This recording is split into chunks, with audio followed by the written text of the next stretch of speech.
हाँ तो नमस्कार जी, कैसे हैं आप लोग। आई होप आप लोग खुश होंगे। और आप थंबल से ही पता कर लिए होंगे कि यह वीडियो किस पर होने वाला है और कितना इम्पोर्टेंट है। आप लोग अगर इस वीडियो में लास्ट तक बने रहते हैं तो निश्चित रूप से आपको कल के 15 तारीख के जो एग्ज़ाम विज्ञान विषय के होने वाले हैं उसमें आपको बहुत महत्वपूर्ण बहुत फ़ायदा होने वाला है। तो आइए हम बिना समय बर्बाद किए बढ़ते हैं आगे क्वेश्चन की तरफ। तो क्या दिया हुआ है, पहला क्वेश्चन कि किसी गोलीय दर्पण के लिए दर्पण सूत्र होता है। तो गोलीय दर्पण के लिए दर्पण सूत्र क्या होता है, तो 1/v plus 1/u equal to 1/f। अगला क्वेश्चन दिया हुआ है, यदि आपतित किरण परावर्तक सतह पर लंबवत हो तो आपतन कोण होता है कितना डिग्री, तो 90 डिग्री। अगला क्वेश्चन है कि 1 कैलोरी बराबर कितना होता है, तो 1 कैलोरी बराबर 2.2 जूल होता है। अगले प्रश्न की तरफ बढ़ते हैं। Question number 4। क्वेश्चन नंबर 4 देख रहे हैं कि एक अवतल लेंस के सामने एक वस्तु रखी हुई है, तो बोल रहा है कि निर्मित प्रतिबिंब कैसा होगा। तो निर्मित प्रतिबिंब हमेशा क्या होगा, हमेशा सीधा बनेगा। कैसा बनेगा, तो सीधा बनेगा। किस मन कहने का मतलब यह है कि अवतल दर्पण में हमेशा कैसा प्रतिबिंब बनता है, तो सीधा प्रतिबिंब बनता है। Question number 5। क्वेश्चन नंबर 5 में क्या दिया हुआ है कि किसी युक्ति में विभक्त वलय दिक् परिवर्तन का कार्य करता है।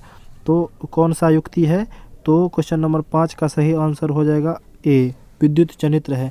सामान्य दृष्टि की न्यूनतम दूरी कितना होता है, सामान्य दर्शन की न्यूनतम दूरी कितना होता है, तो 25 सेंटीमीटर होता है। क्वेश्चन नंबर 7, निकट दृष्टि दोष के उपचार में किस प्रकार का लेंस प्रयोग किया जाता है। तो निकट दृष्टि दोष के उपचार में अवतल लेंस अवतल लेंस का उपयोग किया जाता है। Question number 8। क्वेश्चन नंबर 8 में आप लोग क्या देख रहे हैं कि इसमें बोल रहा है कि किसी छड़ चुंबक के अंदर चुंबकीय क्षेत्र की रेखा की क्या दिशा होती है। तो छड़ चुंबक के अंदर में क्या होता है, तो उत्तर से दक्षिण की तरफ होता है। किस तरफ पे होता है, चुंबकीय क्षेत्र की दिशा उत्तर ध्रुव से दक्षिण ध्रुव की ओर होता है। और बाहर में कहाँ पर होता है, तो दक्षिण ध्रुव से उत्तर ध्रुव की तरफ होता है। Question number 9। क्वेश्चन नंबर 9 में बोल रहा है 1 वोल्ट मीटर का उपयोग, मैंने वोल्ट मीटर का उपयोग किसके लिए होता है, तो विभव को मापने के लिए होता है। क्वेश्चन नंबर 10, विद्युत का सबसे अच्छा चालक कौन है, तो चांदी विद्युत का सबसे अच्छा चालक है। Question number 11। क्वेश्चन नंबर 11 में बोल रहा है कि विद्युत हीटर का तापीय अवयव क्या है, तो नाइक्रोम इसका तापीय अवयव है। Question number 12। क्वेश्चन नंबर 12 में बोल रहा है कि डायनेमो से किस प्रकार की धारा प्राप्त होता है। तो डायनेमो से हमें दिष्ट धारा और प्रत्यावर्ती धारा दोनों धाराएं प्राप्त होती है। अब हम क्वेश्चन नंबर 13 की तरफ बढ़ते हैं। Question number 13। क्वेश्चन नंबर 13 में क्या दिया हुआ है कि आप देख रहे हैं कि क्वेश्चन नंबर 13 में दिया हुआ है कि 1 मीटर फोकस दूरी वाले उत्तल लेंस की क्षमता क्या होती है। तो 1 मीटर फोकल दूरी वाले उत्तल लेंस की क्षमता होगा 1 डायोप्टर। क्या हो जाएगा, 1 डायोप्टर। 13 का आंसर क्या होगा, तो 20 इसका सही जवाब हो जाएगा। मानव नेत्र के जिस भाग पर किसी वस्तु का प्रतिबिंब बनता है उसको क्या बोलते हैं, तो दृष्टि पटल बोलते हैं। दृष्टि पटल को रेटिना भी बोला जाता है। उसके बाद बोल रहा है कि मतलब क्वेश्चन नंबर 15 में है कि किसी कुंडली का प्रतिरोध ज्ञात करने के लिए कौन सा सूत्र उपयोग किया जाता है। तो हम जानते हैं ना, V बराबर क्या होता है, तो IR होता है। और V बराबर अगर IR होता है तो इसमें आप बताइए तो R बराबर कितना आ जाएगा, V/AI आएगा। तो V/I आ गया, इसका मतलब क्या हो गया कि इसमें V/I इसमें किस में दिया हुआ है, तो C इसका सही उत्तर हो जाएगा। Question number 16। क्वेश्चन नंबर 16 में बोल रहा है कि निम्न में से किस देश को पवन का देश कहा जाता है। तो डेनमार्क इसका सही उत्तर हो जाएगा। परमाणु बम आधारित होता है, तो परमाणु बम किस पर आधारित होता है, तो नाभिकीय विखंडन पर आधारित होता है। अमोनियो को ऑक्सीजन के साथ अगर जलाया जाता है तो कौन सा गैस बाहर निकलता है, मैंने कौन सा गैस बाहर निकलता है, तो N2 मैंने नाइट्रोजन गैस बनेगा। क्वेश्चन नंबर 19 में आप देख रहे हैं कि इनमें से कौन ऑक्सीकारक अपकारक दोनों है। तो इसमें से कौन ऑक्सीकारक अपकारक दोनों है, तो इसमें आप इसका सही उत्तर हो जाएगा 19 का सही उत्तर हो जाएगा option number C, H2O2। H2O2 को बोला जाता है हाइड्रोजन पराऑक्साइड, ठीक है ना। Question number 20। क्वेश्चन नंबर 20 में आप क्या देख रहे हैं कि क्वेश्चन नंबर 20 में आप क्या देख रहे हैं कि कोई विलयन लाल लिटमस पत्र को नीला कर रहा है, उसका पीएच वैल्यू कितना होगा। अगर लाल को नीला कर रहा है तो उसका पीएच वैल्यू निश्चित रूप से 7 से अधिक होगा, और 7 से अधिक इसमें केवल ऑप्शन नंबर डी है, तो 10 हो जाएगा। उसके बाद बोल रहा है CO2 एक है, तो CO2 क्या होगा, अम्लीय होगा, क्योंकि सभी अधातु के जो ऑक्साइड होते हैं वो कैसा होता है, तो अम्लीय होता है। धोने वाला सोडा का सूत्र क्या होता है, तो धोने वाला सोडा का सूत्र क्या हो जाता है, Na2CO3 10H2O। उसका बोल रहा है कि DNA का पूरा नाम क्या है, तो DNA का पूरा नाम क्या है, डीऑक्सी राइबो न्यूक्लिक एसिड। क्या हो जाता है, डीऑक्सी राइबो न्यूक्लिक एसिड। अगला क्वेश्चन बोल रहा है कि सोडियम जल से अभिक्रिया कर क्या देता है, तो सोडियम जल से अभिक्रिया करके क्या देता है, H2 देता है। सोडियम जल से अभिक्रिया करके क्या देता है, तो H2 देता है। क्वेश्चन नंबर 25 में क्या बोल रहा है कि क्वेश्चन नंबर 25 में बोल रहा है कि क्रायोलाइट किसका अयस्क है, क्रायोलाइट एल्युमिनियम का अयस्क है। एल्केन का सामान्य सूत्र क्या होता है, तो एल्केन का सामान्य सूत्र होता है CnH2n+2, CnH2n+2। ये जो आप देख रहे हैं ऑप्शन नंबर बी में जो देख रहे हैं ये किसका है, तो ये हो जाएगा ऑप्शन नंबर बी होगा एल्कीन का, और ऑप्शन नंबर सी हो जाएगा एल्काइल ग्रुप का। ऑप्शन नंबर डी होगा किसका, तो एल्काइन का।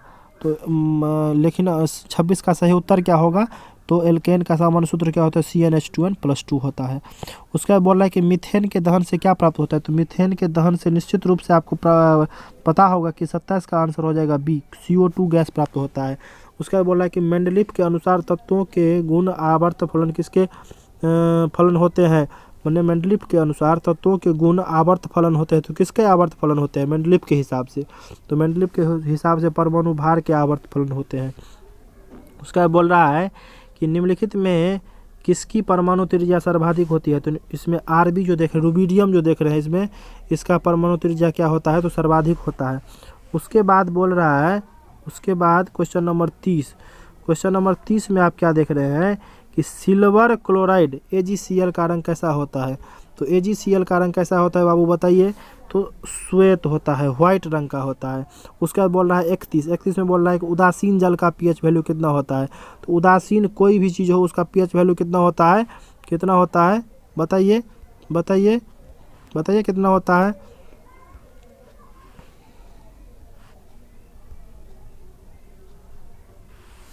उदासीन का pH वैल्यू 7 होता है। तो उदासीन कोई भी चीज़ हो उसका pH वैल्यू कितना हो जाता है, तो 7 होता है। अगले प्रश्न की तरफ बढ़ते हैं। अगले प्रश्न में क्या दिया हुआ है, क्वेश्चन नंबर 32 में, तो 32 में दिया हुआ है कि निम्नलिखित में से कौन सा एरोमेटिक हाइड्रोकार्बन है, तो एरोमेटिक हाइड्रोकार्बन कौन है, इसमें से C6H6, इसको बेंजीन भी बोला जाता है। क्या बोला जाता है, तो बेंजीन बोला जाता है। क्वेश्चन नंबर 33 में बोल रहा है कि किस रासायनिक यौगिक को गर्म करने पर प्लास्टर ऑफ पेरिस बनता है, तो जिप्सम को गर्म करने पर प्लास्टर ऑफ पेरिस बनता है।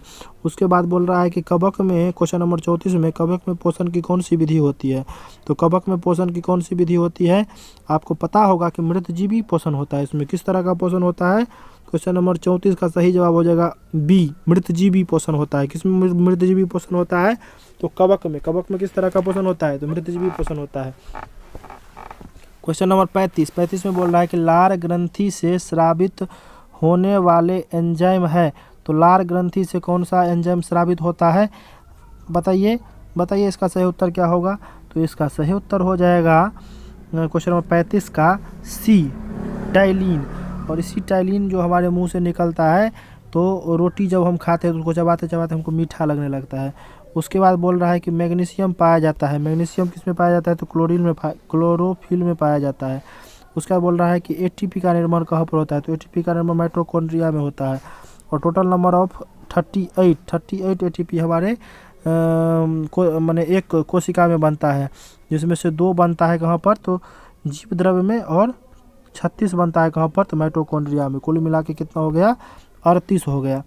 उसके बाद बोल रहा है क्वेश्चन नंबर 38 में, अमीबा में श्वसन की क्रिया किस तरह से होता है, तो अमीबा में श्वसन की क्रिया किससे होता है, तो शरीर के सतह पर छोटा छोटा छिद्र होता है, उसी के द्वारा होता है, उसमें माने श्वसन। उसका क्वेश्चन नंबर 39 में बोल रहा है कि पौधों की पत्तियों में पाई जाने वाली सूक्ष्म छिद्रों को कहते हैं, तो पौधे में पाई जाने वाले सूक्ष्म छिद्रों को क्या बोलते हैं, तो स्टोमाटा बोला जाता है।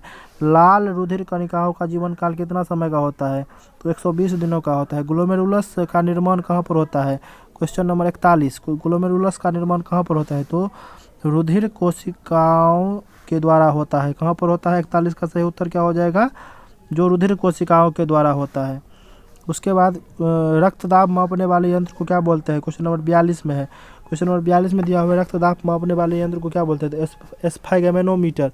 उसके बाद बोल रहा है क्वेश्चन नंबर 43 में कि मस्तिष्क में सोचने का केंद्र स्थान कहाँ पर होता है, तो अग्र मस्तिष्क में होता है। अग्र मस्तिष्क में सोचने का केंद्र स्थान होता है। क्वेश्चन नंबर 44 में बोल रहा है, क्वेश्चन नंबर 44 में बोल रहा है कि फूल के नर जनन भाग को क्या बोलते हैं, तो पुंकेसर बोला जाता है। कीटों के पंख और चमगादड़ के पंख किस तरह के अंग है, तो यह किस तरह के अंग है, तो समृत अंग है। समृत अंग है, किस तरह के अंग है, समृत अंग है। क्वेश्चन नंबर 46 में बोला यूरो 2 किसके से संबंधित है, तो वायु प्रदूषण से संबंधित है। यूरो 2 किससे संबंधित है, वायु प्रदूषण से संबंधित है। अगले प्रश्न की तरफ बढ़ते हैं। क्वेश्चन नंबर 47 में क्या दिया हुआ है कि निम्नलिखित में कौन भूमिगत जल का उदाहरण है, तो भूमिगत जल का उदाहरण क्या है, तो कुआं किसका उदाहरण है, तो भूमिगत जल का उदाहरण है। कुआं किसका उदाहरण है, देख रहे हैं आप।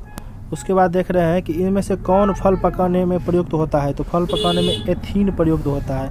उसके बाद बोल रहा है कि विद्युत परिपथ के लघुपथन में विद्युत धारा का मान क्या होता है, तो धारा का मान क्या हो जाता है, तो बढ़ जाता है।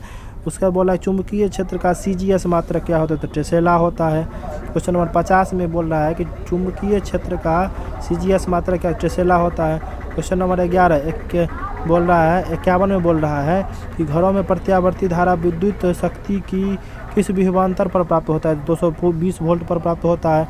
क्वेश्चन नंबर 52 में बोल रहा है कि विद्युत जनित्र कौन सा विद्युत धारा उत्पन्न करता है, तो दिष्ट धारा उत्पन्न करता है, डायरेक्ट करंट उत्पन्न करता है। उसके बाद बोल रहा है क्वेश्चन नंबर 53 में कि बायोगैस का प्रमुख अवयव क्या है, तो बायोगैस का प्रमुख अवयव क्या है, मीथेन है। जल विद्युत ऊर्जा स्रोत किस प्रकार का स्रोत है, जल विद्युत ऊर्जा स्रोत किस प्रकार का स्रोत है, तो नवीकरणीय स्रोत है। किस तरह का स्रोत है, तो नवीकरणीय स्रोत है। 54 का सही उत्तर ए हो जाएगा। क्वेश्चन नंबर 55 में बोल रहा है कि ऊर्जा का अनवीकरणीय स्रोत इसमें से क्या है, तो ऊर्जा का अनवीकरणीय स्रोत क्या है, तो ए है, प्राकृतिक गैस है। सोलर कुकर में किस दर्पण का उपयोग किया जाता है, तो इसमें अवतल दर्पण का उपयोग किया जाता है। किस दर्पण का उपयोग किया जाता है, अवतल दर्पण का। क्वेश्चन नंबर 57 में बोल रहा है कि पवन ऊर्जा के क्षेत्र में कौन सा देश अग्रणीय देश है, तो डेनमार्क इसका सही उत्तर हो जाएगा। ये क्वेश्चन एक बार और आया था, अच्छा है कि आप लोगों को रिवीजन भी हो जाएगा। क्वेश्चन नंबर 58 में बोल रहा है कि ग्लोबल वार्मिंग के लिए कौन सा गैस उत्तरदायी है, तो CO2। बच्चा जी आप अगर ये वीडियो देख रहे हैं तो सब्सक्राइब निश्चित रूप से करिएगा, अपने दोस्तों में भी भेजिएगा, तब ना हम बनाएंगे। ठीक है, आगे बढ़ते हैं। तो आगे क्या दिया हुआ है कि कौन सा गैस ग्रीन हाउस गैस के नाम से जाना जाता है, तो निश्चित रूप से CO2 जाना जाता है। निम्न में किस ईंधन को के जलाने पर कम प्रदूषण उत्पन्न होता है, LPG को जलाने पर कम प्रदूषण उत्पन्न होता है। एसिटिक अम्ल के 3 से 4% विलियन को क्या बोलते हैं, सिरका बोलते हैं। 3 से 4% विलियन को क्या कहते हैं, एसिटिक अम्ल के 3 से 4% विलियन को क्या बोला जाता है, तो सिरका बोला जाता है। क्वेश्चन नंबर 62 में क्या देख रहे हैं आप लोग, 62 में क्या देख रहे हैं कि निम्नलिखित में क्लोरोफॉर्म का रासायनिक सूत्र क्या है, तो क्लोरोफॉर्म का रासायनिक सूत्र क्या हो जाएगा, CHCl3 हो जाएगा। क्वेश्चन नंबर 63 में बोल रहा है कि समूह में ऊपर से नीचे आने पर परमाणु का साइज क्या होता है, तो परमाणु का साइज बढ़ जाएगा, क्योंकि कक्षा की संख्या बढ़ जाएगी तो परमाणु का साइज भी बढ़ जाएगा। क्वेश्चन नंबर 64 में बोल रहा है कि मैग्नीशियम आवर्त सारणी के किस वर्ग में है, तो मैग्नीशियम आवर्त सारणी के किस वर्ग में है, इसको जानने के लिए आपको ऑप्शन नंबर बी पर क्लिक करना पड़ेगा, और ऑप्शन नंबर बी पर क्लिक करेगा तो वर्ग 2 का सदस्य हो जाएगा। उसके बाद बोल रहा है कि आधुनिक आवर्त सारणी में अक्रिय गैस का स्थान कहाँ पर है, तो अक्रिय गैस का स्थान कहाँ पर है, तो वर्ग 18 में है। उसके बाद अगले प्रश्न की तरफ बढ़ते हैं, आप अंत तक बने रहिएगा, अंत में और महत्वपूर्ण क्वेश्चन सब आ रहे हैं।